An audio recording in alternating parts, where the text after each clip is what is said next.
Today we have a 2012 Chrysler 200 Touring Edition, and what we're going to do is change the valve cover gasket. So let's get this party started. So what we're going to do first is take this little pop-up cover off, because there ain't nothing to it but to do it. Set it to the side. Second step is taking your coil packs out, and first you need to release the wiring harness from them. There's only four, because this is only a 4-cylinder car. So you got to pick up this little red tab and slide it back, and you can push this tab here down and just wiggle them off, and you got to do that to all four. And then that's a 30 star head. I don't know exactly what you call it, but you're going to take them off, and when I get that done I'll get back with you. Okay, so as you see, I got the coil packs loose. All the wiring harnesses are done. So I'm going to remove those now. And then the next step is going to be to come over to this cluster right here. And you got to try to see that bolt right there, that little stud sticking up. There's one in the front and one in the back that this little wiring harness here is connected to. And you're going to have to try to get them off. Sometimes you got to use a screwdriver. They can be kind of stubborn. And I'm going to remove this vacuum line here to the air box, and this one here. And you also have to take off these to the little plastic cover. They just unscrew by hand. And then when I get that, we'll get back after it. I'll show you what's next. Alright, and we're going to undo this. It just kind of stays there. I got this loose, so now you can kind of wiggle this out of the way. There is another plug right here that's pretty convenient to take off. You just mash that tab. Sometimes they're pretty stubborn. I done pre-loosened mine for this time's sake here. These back here is kind of stubborn. Sometimes you gotta bust that loose, and then you can pull your little wiring harness here back out of the way, so that you're not dropping dirt and all down in onto your lifters. And there's also a little plug here. Can't see the camera, there you go. See here? You're gonna push the tab in, pop it off. Like I said, I've pre-done most of this. That one's stuck on this bolt, so you gotta work that off the top of that stud right there, and you just kind of lay it back out of the way. You got another plug here that you don't really have to take off, but it helps to get this harness out of the way. Pop it off, and when you're popping that little wiring harness off here, just try to be mindful. See, I'm still stuck on that stud right there. There it goes. Watch for this little sensor here that goes in. It just makes it easier to kind of tuck it in behind that, like so. That way you can take your coil harness there and set it back, and then now you're ready to undo the 18.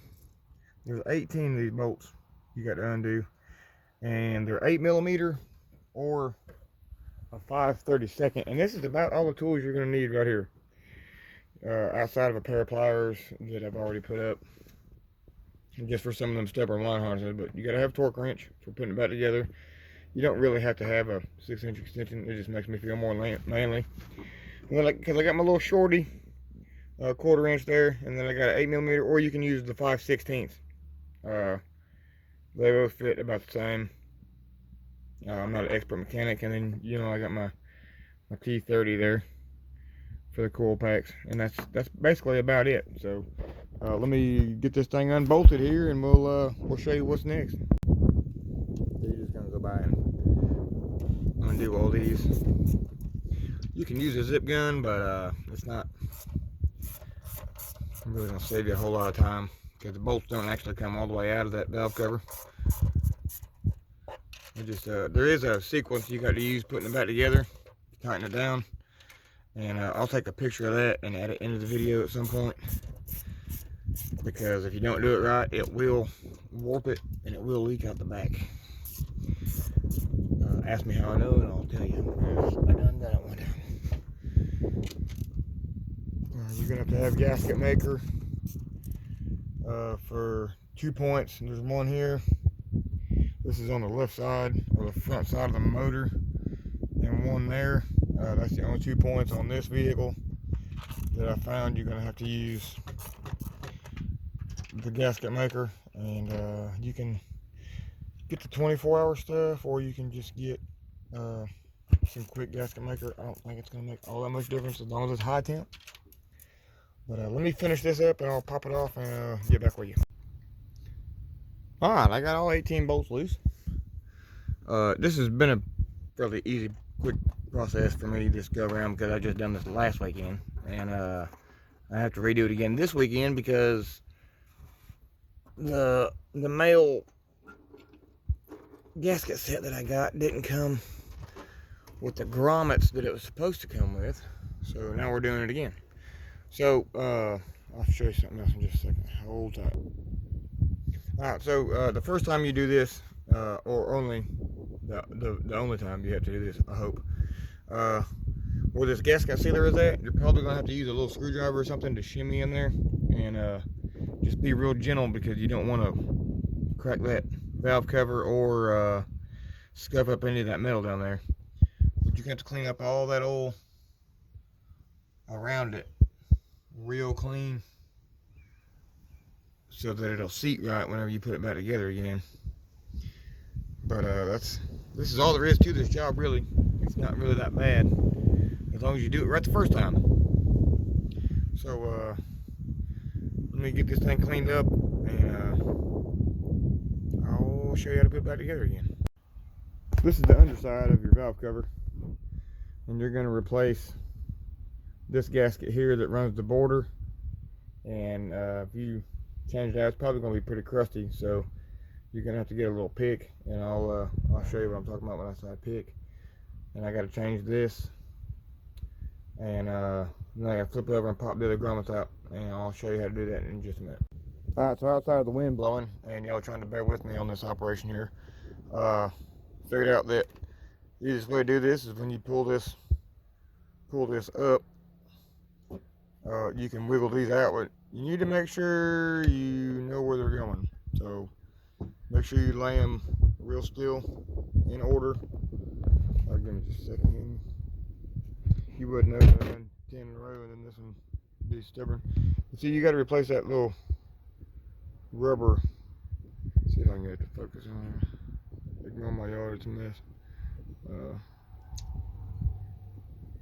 This rubber grommet is what they tried to short me out of the last time in my kit here. And, well, they didn't try to short me out, they did. That bag was not in there, so now I had to go buy another $30 set. The good news is it's only 30 bucks.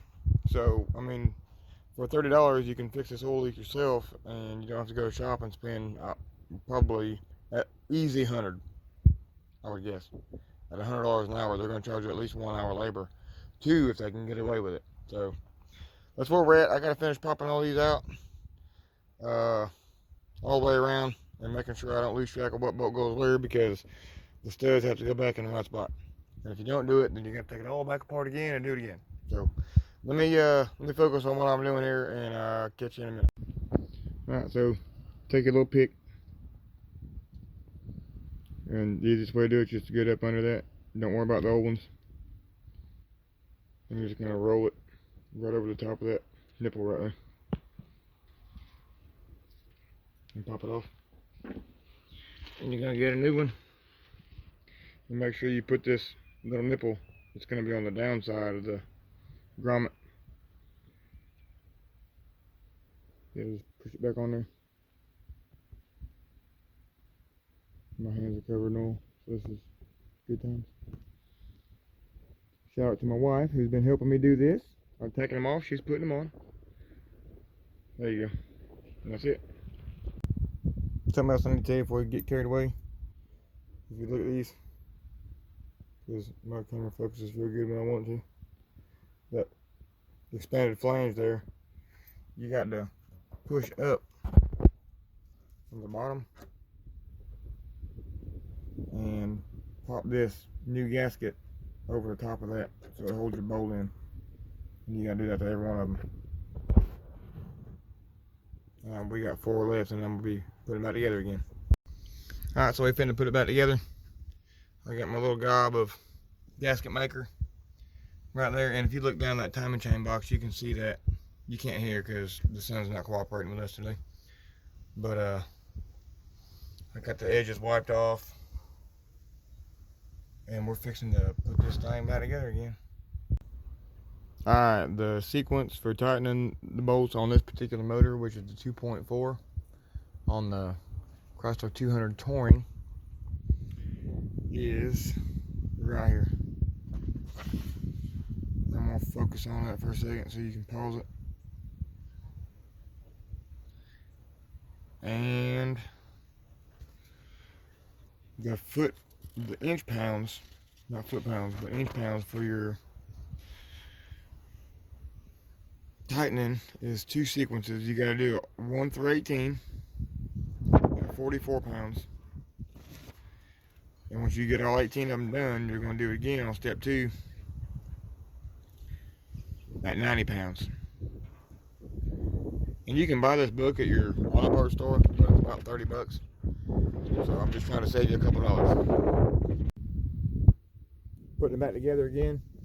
Once you get everything tightened up on the valve cover itself, it's just as easy as running your wires back over here, putting your coil packs back on. Don't forget about your plug in the back here, and on that side, and the one that's on the end down here.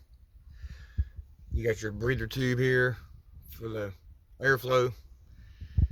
Your PCV valve is built into this, and that's what this does. And here you gotta put your little covers back on for your not aftermarket, but just motor cup that don't really do nothing but make your engine look pretty. But here's the 2.4 liter right there. And that's this car here particularly. Yours may be different, I don't know. Hopefully it's not though, and this will help you out. And I'll show you again about what tool I used. Other than these right here, which is Harbor Freight, Walmart. This is the high temp gasket maker that I use for the corners. Let's spit that word out. This is your T30. I don't know if I'm gonna focus on that or not.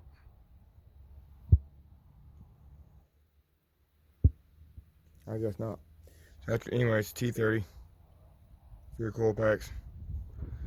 And then I used the quote unquote deep wheel, or as we have begun to say, long wheelbase, 5/16, or you can use an 8mm. It's up to you. They both fit. Used a razor blade for scraping the gasket away, the old gasket, and this is a Harbor Freight little ratchet there. Nothing fancy, and I had to do this operation twice because I got marked on my grommets. The first one didn't come with any, so these are the originals, and as you can see, some of them are wet where they was leaking a little bit of oil, just enough to be aggravating. There wasn't nothing major about this. And before I went and bought the book, I tightened this gasket up too tight, which is why I replaced it, because I pinched this corner.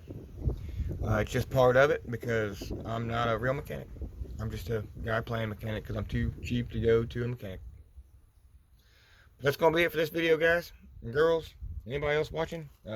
Hopefully your relationship's about like mine, and your wife does the research and tells you what to do. And you just go out there and turn wrenches. It saves me a lot of time and headache on trying to figure out what I'm going to be doing. When she says, hey, here's a video, watch this. And then you go to the parts store and get what you need. And that's going to be it. There's 4 of these. This gasket maker is supposed to set for 24 hours. But it's Sunday, 1:13. And it's probably only going to set until in the morning. And we're going to fire it up and see if it's leaking. And if it is, then probably going to just set fire to it.